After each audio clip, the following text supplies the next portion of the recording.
Welcome back, everyone, to the Deep Dive. We are kicking off Season 3, Episode 44. This is the season we're calling Games, Gaming Reviews, and More. And I'm really excited about today's sources, looking at a bit of an indie sleeper hit. Yeah, this one's interesting, and this deep dive actually comes from a listener request, Emma, tuning in from Phoenix, Arizona. Oh, fantastic. What did Emma say? Well, Emma told us she really likes this game specifically because it manages to be both fun and adventurous.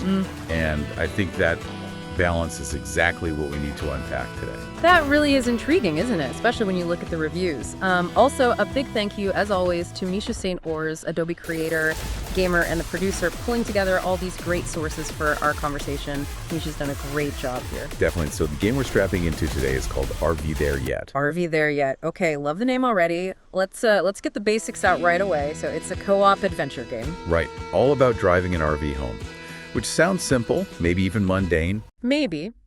But that's the hook, I think. It came out October 21st, 2025, from a developer called Nuggets Entertainment. And here's maybe the most surprising part. It's priced at just $7.99 right now.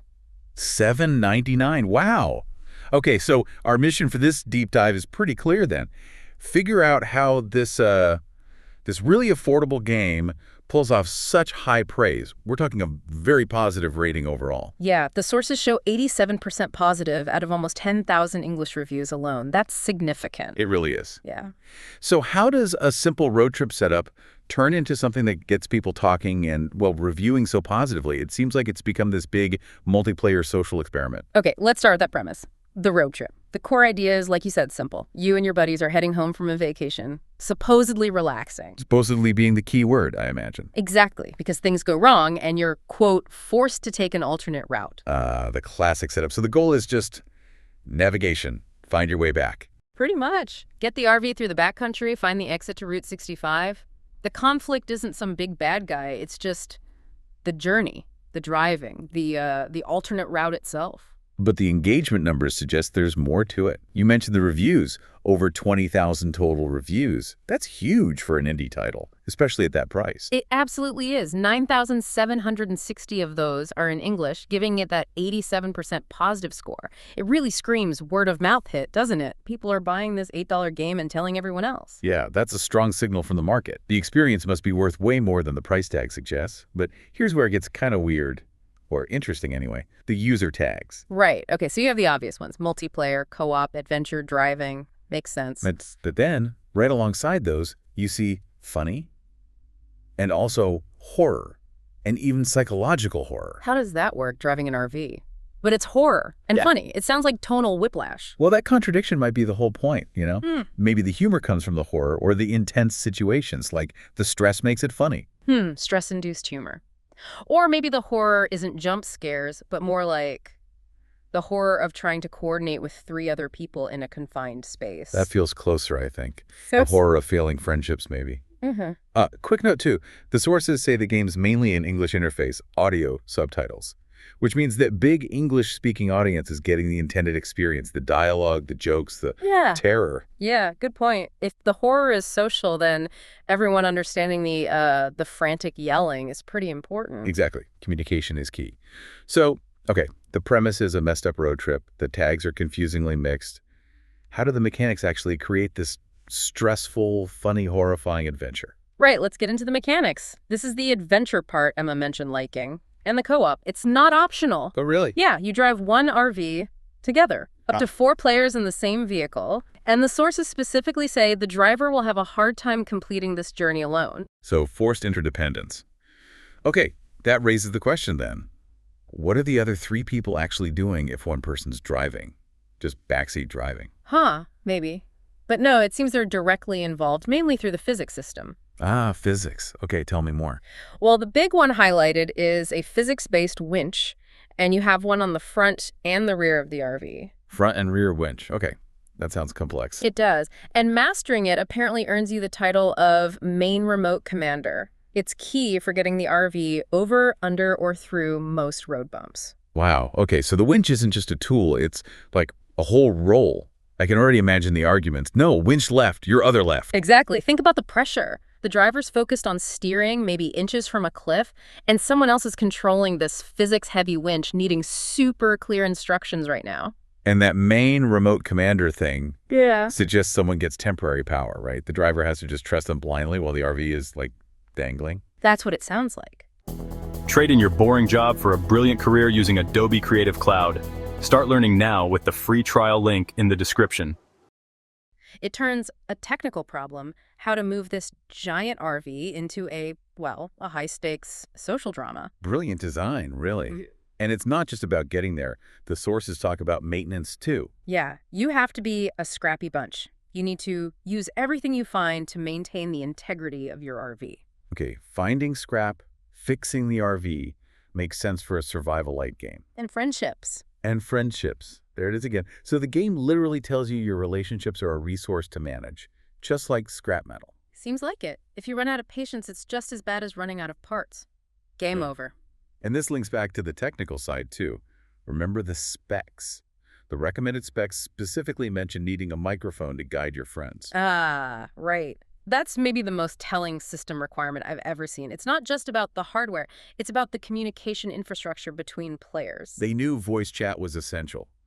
You can't type winch instructions fast enough when you're about to slide off a mountain, right? No way. You need to be able to yell instantly. So they basically engineered situations where communication has to be perfect under pressure, which means it probably often fails spectacularly. And that failure, watching 4 people tangle up a winch or drive into a ditch while arguing, that's where the funny tag comes from. Okay, that makes perfect sense. Which leads us nicely into the setting itself, Mabuts Valley, and the fun side of things, the inventory and survival stuff. Mabuts Valley.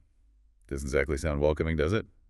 The description is pretty blunt. Not everyone who enters Mabuts Valley makes it out alive. So yeah, besides the driving challenges, there is a genuine survival threat, which points towards those horror tags again. But then you look at what you need to survive. Right, the inventory list is just amazing. You're collecting burgers. Okay, food.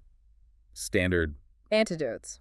Suggests poison, maybe snakes or something. Getting creepy. And quote, the classic, EpiPens. EpiPen. What are you, fighting off giant killer bees? Allergic reactions in the spooky valley. That's hilarious. That's hilarious. It completely undercuts the tension, doesn't it? It brings it right back to that chaotic, slightly absurd road trip vibe. Like, the only medical supply you packed was an EpiPen from 2018. Yeah, exactly. And the other actions players can take really lean into this scrappy theme, too. Oh, yeah, the vices.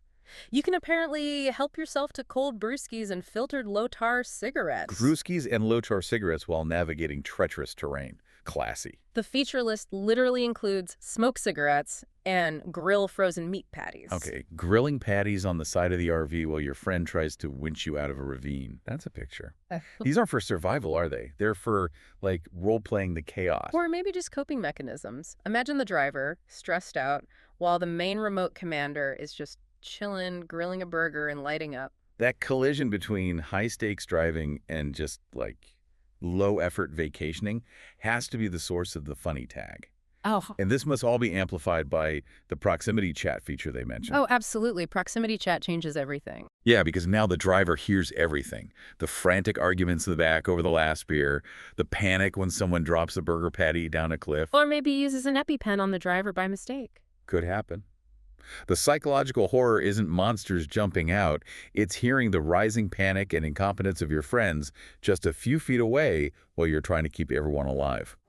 Trade in your boring job for a brilliant career using Adobe Creative Cloud. Start learning now with the free trial link in the description. There's no escape from the team's dynamics. The horror is the imminent failure caused by your friends being...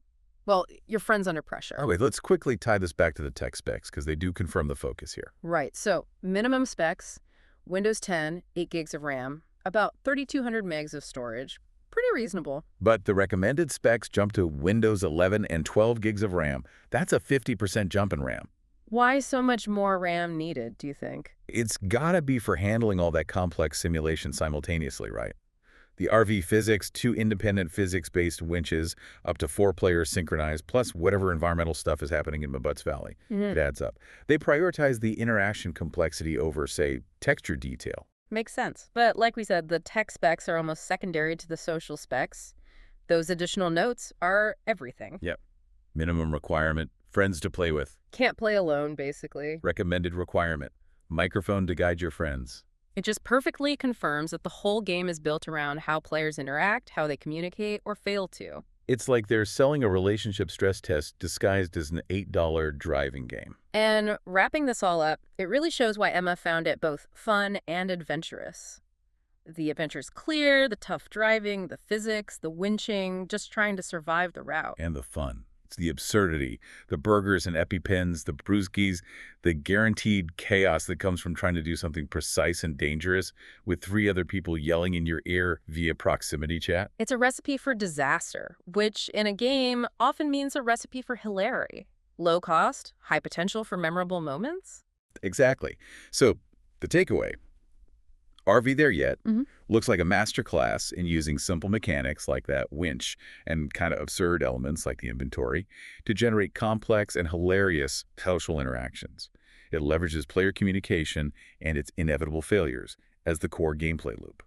So our final thought for you to consider, given that mix of funny and psychological horror tags, is the real horror in this game not whatever lurks in Muppets Valley, but actually the slow, agonizing realization that your friendships might not survive the ordeal of trying to cooperatively park an RV using 2 winches while someone in the back keeps asking if the burgers are done yet. It's the ultimate test. The road trip might end, but the emotional scars could last a lifetime. Thanks for joining us for this deep dive. We'll catch you on the next one. Drive safe out there. And that's a wrap on this deep dive. I'm Misha, and let me send out a huge thank you for listening. If you want more content on gaming, education, or other fun stuff, head over and find me on YouTube. Link is in the show notes. Thanks again for tuning in, and I'll catch you on the next deep dive.